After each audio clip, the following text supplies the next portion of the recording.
Puji Tuhan, Shalom Bapak Saudara sekalian.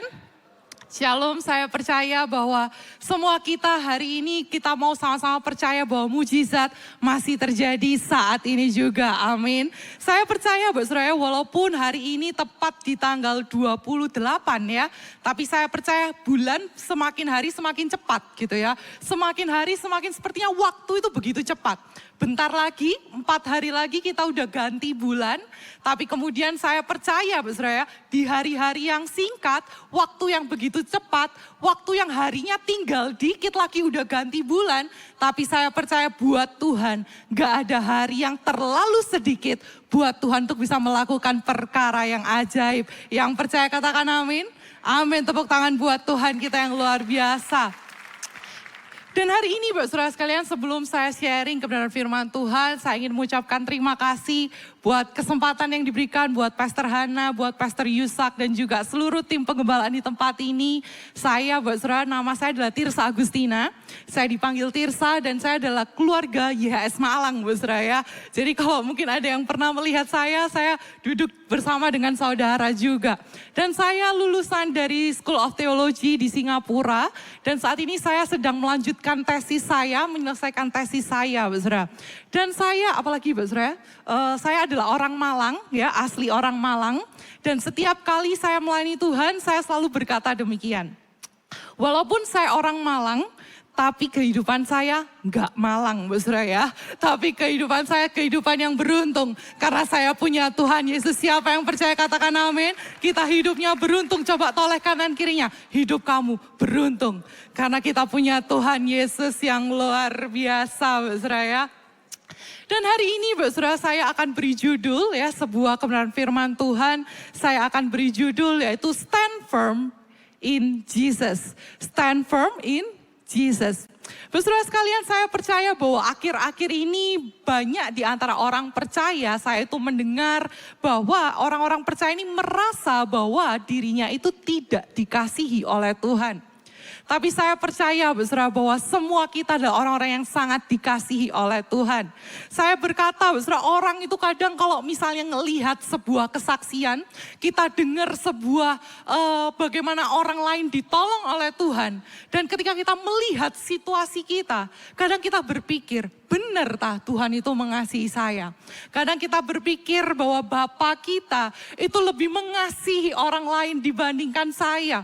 Kita merasa bahwa kita sepertinya adalah seorang anak tiri, Bapak Saudara.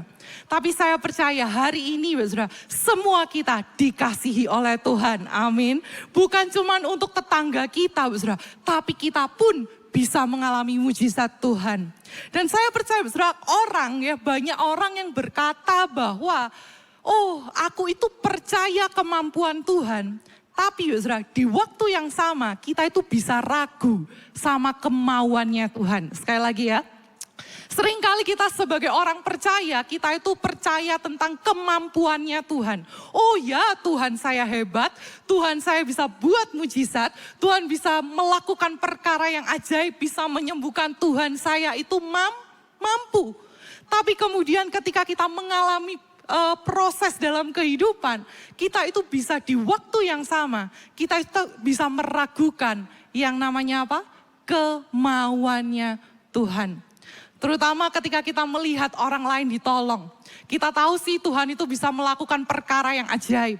Tapi kadang kita ragu, Tuhan mau gak ya menolong aku? Saudara, seringkali kita merasa bahwa apa benar saya ini dikasih oleh Tuhan. Tapi biarlah hari ini jadi satu kepastian saudara buat setiap kita. Yesus kita itu Yesus yang mampu dan juga mau menolong setiap hidup kita. Amin. Tepuk tangan buat Tuhan kita yang luar biasa. Kita mau sama-sama buka Bible kita. Kita baca di Matius pasal yang ke-8 ayat yang kedua. Matius 8 ayat yang kedua sampai ketiga berkata demikian. Datanglah seorang kusta. Kita ini sama seperti orang kusta, saudara. Kemudian orang kusta ini apa? Menyembah kepada Tuhan. Sambil berkata, Tuhan, jika engkau mau, engkau apa? Dapat menahirkan aku. Maka Yesus mengulurkan tangannya dan menjamah dia, si kusta ini tadi, dan berkata apa? Aku mau. Sama-sama katakan Yesus mau. 2, 3. Yesus mau. Aku mau, tahirlah engkau, dan seketika itu juga kustanya menjadi tahir. Katakan seketika itu juga. Seketika itu juga. Saat itu saudara, saya percaya ini menjadi satu komitmen bahwa bagaimana kita itu dapat kepastian dari Tuhan. Kalau hari ini ada yang meragukan, Tuhan mau gak sih sama hidupku? Saya mau katakan dengan percaya bahwa Yesus itu mau untuk setiap hidup kita. Yesus mau menolong, Yesus masih mau melakukan perkara yang ajaib. Buat siapa? Buat setiap kita, saudara. Hari ini Yesus kita bukan Yesus yang cuman sekedar mampu, tapi juga apa? Mau sama hidup kita. Ada anugerah dari Elohim yang luar biasa buat hidup kita. Tuhan tuh mau sama hidup kita, saudara. Makanya hari ini jangan kita mulai ragu, saudara. Ketika orang lain sudah ditolong, kita belum. Jangan kemudian, aduh kayaknya aku anak tiri deh. Tapi saya percaya semua kita adalah anak yang dikasih oleh Tuhan. Katakan amin. Biji mata Tuhan, amin. Dan saya percaya ini menjadi kekuatan buat setiap kita. Masalahnya, saudara, masalahnya kalau dari ayat ini kita lihat ya. Masalahnya adalah kadang kita itu tahu sih Yesus itu mampu, Yesus juga mau menolong.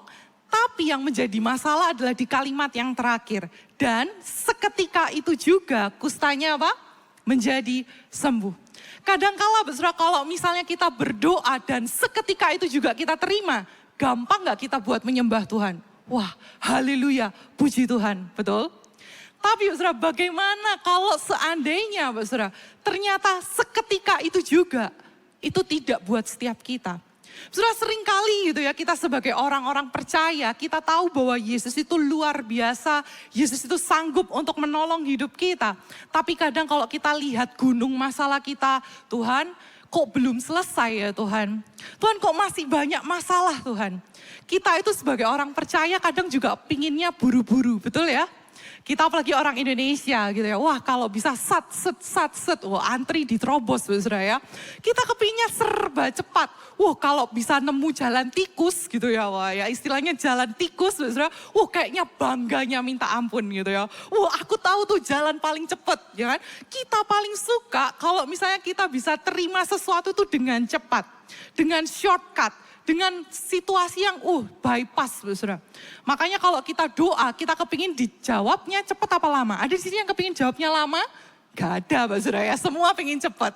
Dan saya percaya saudara Tuhan kita mampu untuk jawab doa kita seketika, amin. Tapi saudara yang menjadi perenungan kita hari ini bagaimana kalau seandainya kita sebagai orang yang kusta kemudian tidak dapat jawabannya seketika itu juga. Seringkali kita kepingin cepat lunas, cepat sembuh gitu ya. Cepat kita itu cepat menikah contohnya. Cuman ada satu hal sih yang gak kepingin cepat biasanya. Cepat dipanggil pulang ke rumah Bapak. Waduh itu gak ada yang mau itu biasanya ya. Tapi mati adalah keuntungan saudara ya. Dan ini yang terjadi, kita kepingin serba cepat. Semuanya dijawab secara instan. Dan saya percaya sekali lagi saudara bahwa Tuhan bisa melakukan semuanya itu dengan seketika. Tuhan kita mampu. Tapi kemudian konteksnya gimana kalau seandainya kita itu tidak dijawab dengan seketika. Saudara ini yang menjadi perenungan kita. Seringkali ketika kita sebagai orang percaya, ketika jawaban doa kok lama ya. Wah orang itu kenal Tuhan itu lebih baru loh daripada saya. Betul ya, saya melayani dia nggak melayani. Tapi kok dia ditolong duluan. Saudara saya percaya bahwa jangan sampai kita punya respon yang salah. Amin. Sama-sama kita mau katakan punyai respon yang benar. 2, 3, punyai respon yang benar. Respon yang salah kadang saudara kita bisa marah, kita bisa kecewa, kita bahkan bisa meninggalkan Tuhan. Udah deh gak gerejo-gerejoan. Wah, udah deh gak usah Tuhan-Tuhanan lagi. Gak perlu gitu ya. Kita bisa meninggalkan Tuhan saudara. Tapi hari ini ada satu hashtag. Kalau hashtag yang lagi viral ngomong gini. Jangan ya dek ya. Jangan saudara ya. Jangan kita sekali-kali meninggalkan Tuhan. Amin. Dan saya percaya saudara respon yang benar gimana? Respon yang benar adalah ketika kita bisa stand firm in Jesus. Kita nggak mau jadi orang yang kemudian nggak bertahan di dalam Tuhan. Beberapa waktu yang lalu gitu ya, saya sempat syuting di belakang gitu ya, diminta oleh Pastor Yusak gitu ya. Ada satu quotes yang luar biasa gitu ya. Kalau misalnya kita bertuhan, kita pasti bertahan. Amin. Pastikan Mbak Saudara, hari ini kita juga percaya bahwa ketika mungkin saat ini kita belum seketika itu juga kita belum melihat, belum kita terima sesuatu yang sepertinya Tuhan aku capek Tuhan untuk berdoa. Tapi hari ini Mbak Saudara saya percaya bahwa kita harus tetap stand in firm in Jesus. Amin. Bapak Saudara ada 3 kategori orang. Kadang ada orang yang ketika melihat baru percaya. Ya, harus lihat sih baru percaya. Kemudian ada tipe yang kedua adalah orang yang sudah lihat tapi gak percaya-percaya, Saudara. Ini yang bebal gitu ya. Loh, kok ada yang ketawa, ada yang noleh pasangannya itu ya. Angel tuturani, Saudara ya. Itu yang kedua. Tapi biarlah hari ini kita jadi orang percaya itu yang makin dalam, Saudara. Yaitu apa? Belum melihat tapi kita sudah percaya. Siapa yang mau belum melihat, kita mau tetap percaya sama Tuhan. Kita belum lihat kesembuhan, Mbak Saudara, tapi kita sudah percaya dalam nama Yesus, kita pasti disembuhkan. Amin. Itu yang harus menjadi komitmen kita. Percayanya kita nggak boleh cetek, Mbak Saudara. Kita harus dalam. Belum melihat, kita harus sudah percaya, Mbak Saudara. Itu sebabnya Mbak Saudara saya mau katakan ya, seringkali kalau misalnya kita bingung, kita itu merasa aduh Tuhan gak enak ya Tuhan kalau ditunda gitu ya. Sepertinya apa? Aduh Tuhan kalau misalnya nih dipercepat boleh gak sih? Jawaban tuh dicepetin gitu loh. Tapi kadangkala Mbak Saudara Tuhan tuh bisa tertarik bukan cuman dengan comfort zone-nya kita. Tapi Tuhan itu lebih tertarik dengan karakternya kita. Amin. Kadang kita berpikir bahwa enak ya kalau cepat ditolong. Tapi kadang Tuhan itu lebih concern sama karakternya kita. Tuhan ingin uji kita, Saudara. Coba next ya. Kita lanjutkan. Ini ada sebuah ayat, Saudara ya. Yakobus 1 ayat yang ke-12 berkata demikian. Berbahagialah apa? Orang yang sabar menanggung pencobaan. Karena apa, Saudara? Karena ketika ia sudah diuji, ia akan apa? Menerima mahkota kehidupan yang telah apa? Tuhan janjikan kepada mereka yang mengasihi Dia. Yang percaya ini janji firman Tuhan buat setiap kita, lambaikan tangannya siapa mengasihi Tuhan. Saya percaya bahwa ketika kita bertahan, mahkota kehidupan itu dijanjikan buat setiap kita. Gimana caranya? Ya kita harus bertahan, Mbak Saudara. Sabar menanggung pencobaan. Kita mau menjadi orang-orang yang punya respon di mana kita endurance. Kalau bahasa Inggrisnya NKJV bilang gini, endurance gitu ya. Bertahan, Saudara. Stand firm, berdiri yang kokoh, yang tegap.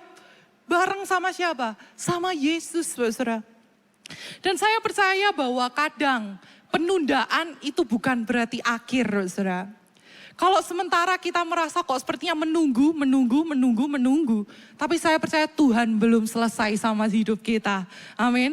Tuhan belum selesai. Ada satu perenungan, coba next ya. Delay is not denial.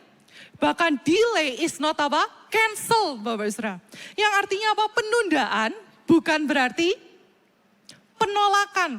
Bukan berarti Tuhan gak sayang sama hidup kita. Amin. Yesus mau kok menolong. Yesus tuh sayang sama setiap hidup kita.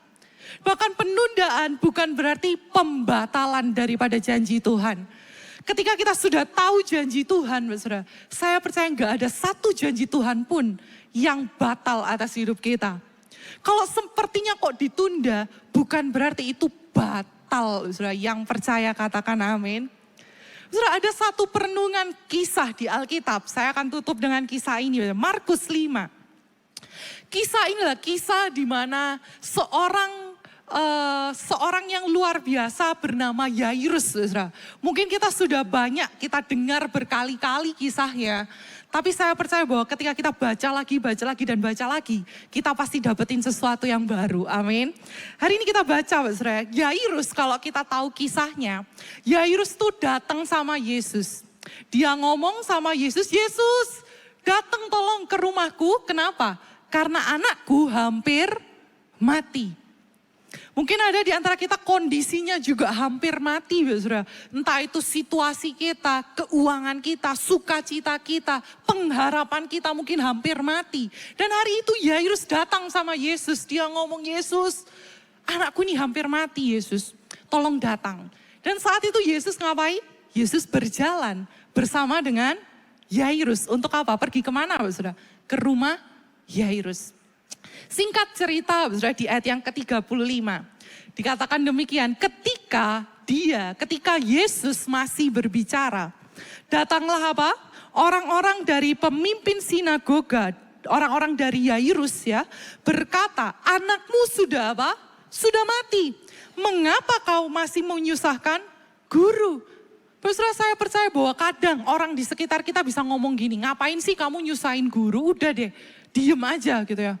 Saudara, saya percaya bahwa setiap persoalan kita, sebesar apapun, bahkan sekecil apapun menurut kita nggak pernah menyusahkan Tuhan kita, amin. Tuhan kita nggak pernah bilang, tunggu ya aku sibuk, nggak, saudara. Tuhan kita nggak pernah disusahkan oleh persoalan kita. Dan hari itu, saudara, di ayat yang ke-36 dikatakan segera setelah Yesus mendengar apa yang mereka katakan, dia berkata kepada pemimpin sinagoga itu apa?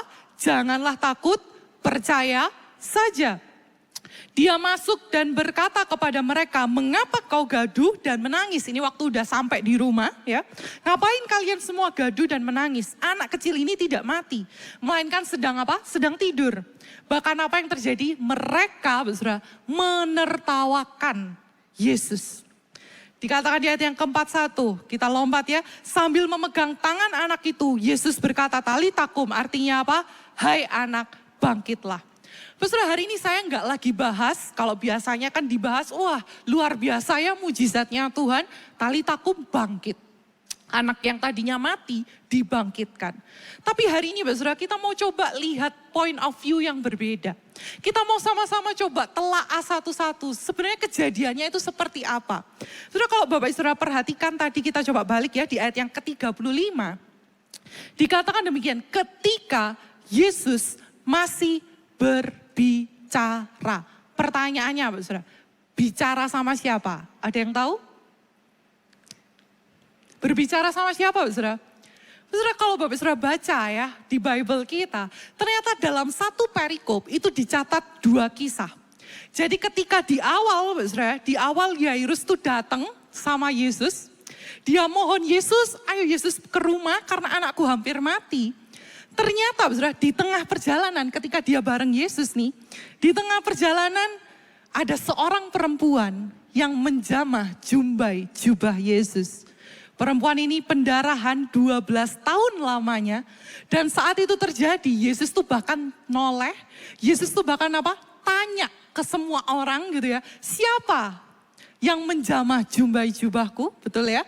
Maka dari itu ayat ini ditulis. Ketika Yesus masih berbicara kepada siapa? Kepada perempuan pendarahan 12 tahun. Saudara, ingat kisah ini, tokoh utamanya siapa?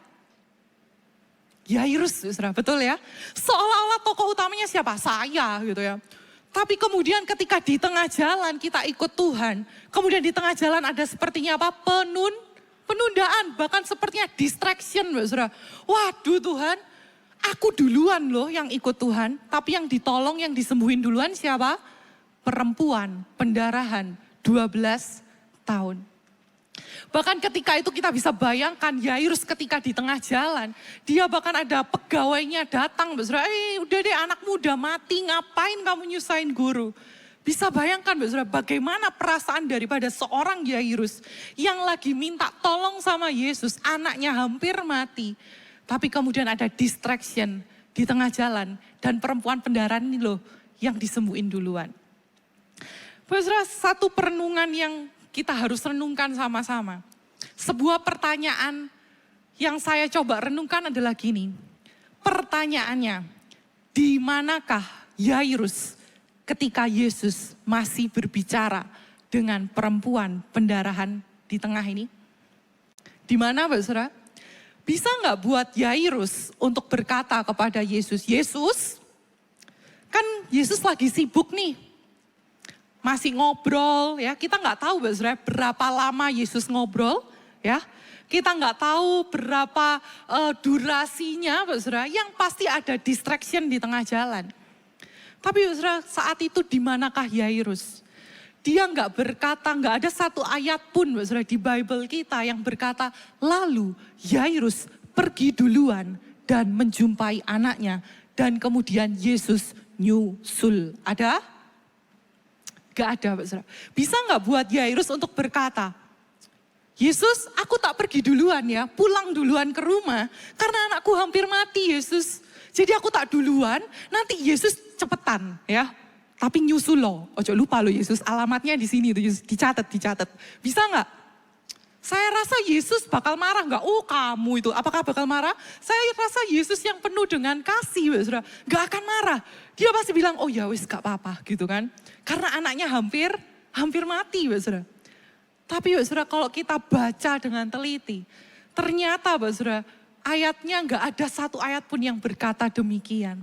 Tapi yang terjadi apa? Saat itu dari awal Yairus datang, Yairus minta sama Yesus untuk datang ke rumah.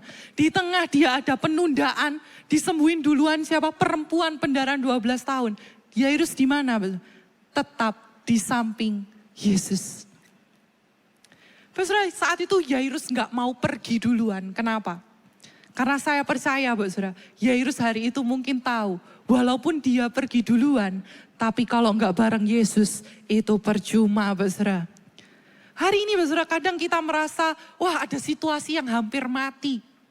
Kemudian kita merasa, aduh kelamaan gitu ya. Dan kita cari cara manusia, Saudara. Kita cari andalkan kekuatan kita. Kita merasa bahwa kita bisa menyelesaikan persoalan kita sendiri. Tapi saya percaya Saudara, kalau kita pergi, tapi kalau tanpa Yesus itu percuma Saudara, amin.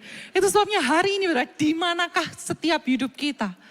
Saudara, kita bisa bayangkan kalau saat itu Yairus ya, dengar. Saat itu kan kenapa kok bisa di Bible bisa ditulis bahwa perempuan itu pendarahan 12 tahun. Kenapa? Karena pasti ada perbincangan, betul ya. Hari itu pasti ada ngobrol Saudara, berapa lama gitu ya, 12 tahun gitu ya. Dan kita bisa bayangkan anak Yairus usianya berapa Saudara? 12 tahun juga. Wah betapa sedihnya pasti Yairus saat itu. Tapi dia tahu Saudara, bahwa penundaan itu bukan berarti pembatalan daripada janji Tuhan. Dia tetap jalan sama Yesus. Karena dia tahu di akhir tetap Yesus bisa apa? Membangkitkan yang mati jadi hidup. Dan saya percaya Saudara, hari ini kalau ada situasi kita yang mati. Saya percaya sekalipun kita sepertinya kok di duluan orang lain ya. Tapi saya percaya janji Tuhan gak pernah batal. Saya percaya situasi yang mati pun Tuhan bisa jadikan bangkit dan hidup. Apa yang selama ini kita harapkan kita mati, semangat kita bisa mati. Tapi saya percaya bersama Yesus, Saudara, kita bisa tetap menerima kemenangan dan kebangkitan daripada Tuhan. Tepuk tangan buat Tuhan kita yang luar biasa. Itu sebabnya hari ini kita renungkan sama-sama pertanyaan ini. Where are you? Di manakah kita? Di manakah Yairus saat itu? Yairus tetap di samping Yesus. Dan pertanyaan buat kita hari ini, di manakah kita hari ini? Saudara, pertanyaan di manakah engkau itu ternyata pertanyaan yang sangat-sangat sering kita ucapkan. Tapi seringkali kita tanyanya ke Tuhan, Tuhan di mana? Betul? Kita sering tanya, Tuhan di mana Tuhan? Tuhan di mana pertolonganku? Tuhan di mana kesembuhanku? Tuhan, di mana Tuhan? Penyertaan Tuhan. Di mana? Kita tanyanya nuding ke Tuhan, Saudara. Tapi Saudara, hari ini saya percaya Yesus pun Tuhan kita sedang tanya hal yang sama. Di Adam dan Hawa hari itu pertanyaan ini sangat penting gitu ya. Di manakah engkau? Pertanyaan untuk Adam dan Hawa. Dan hari ini Tuhan juga lagi tanya sama kita. Di manakah setiap kita? Dan biarlah hari ini kita tetap jawab. Ya Tuhan, aku tahu aku belum melihat, tapi aku tetap stand firm in Jesus. Aku tetap bareng sama Yesus. Aku gak beranjak meninggalkan Tuhan. Aku gak kecewa sama Tuhan. Aku gak marah sama Tuhan. Karena aku tahu akhirnya adalah kemenangan buat setiap hidup kita. Amin. Yang percaya Tuhan masih bisa menolong, memberikan mujizat. Sama-sama tepuk tangan yang meriah buat Tuhan kita. Stand firm in Jesus. Saya boleh undang Pastor Hana buat maju ke depan. Tuhan Yesus memberkati.